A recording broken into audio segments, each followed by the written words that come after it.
The idea for this film first sprang from an article I read in the Sydney Morning Herald.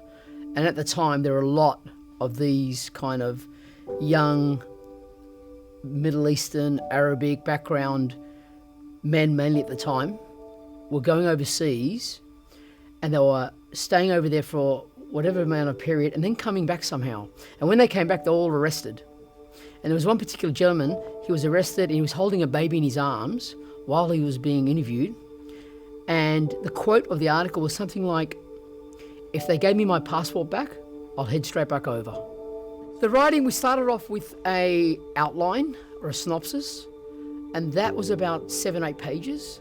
So once the script started unfolding, or it started writing itself in some ways, the characters were talking to each other, and as they started talking to each other, I started picking up the themes and ideas they were exploring. So one character would say one thing, and then the other one would say something. It was like a back and forth, and through that, somehow the ideas and themes of both their struggles and issues were coming out of it. It's right to uphold the word of the Prophet. Oh man, I'm so sick of all you fundamentalists manipulating the words of our Prophet as justification for killing innocent people. You know what? I'm sick of you hypocrites doing nothing for our cause. Jihad is a duty.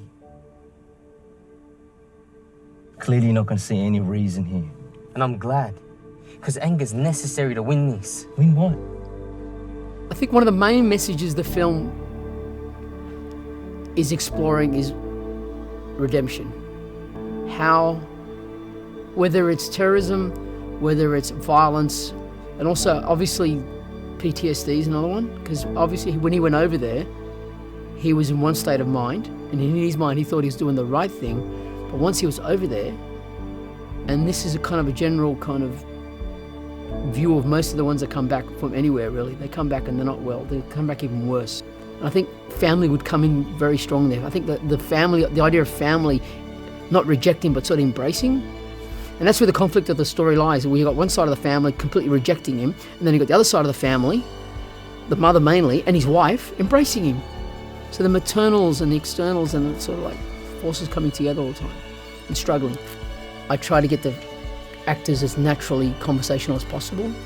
I try to shoot it like a documentary first. I try to do as much wides. I don't want it to look like watching a movie and the actors are acting in a movie. A bit more like a fly on the wall kind of approach.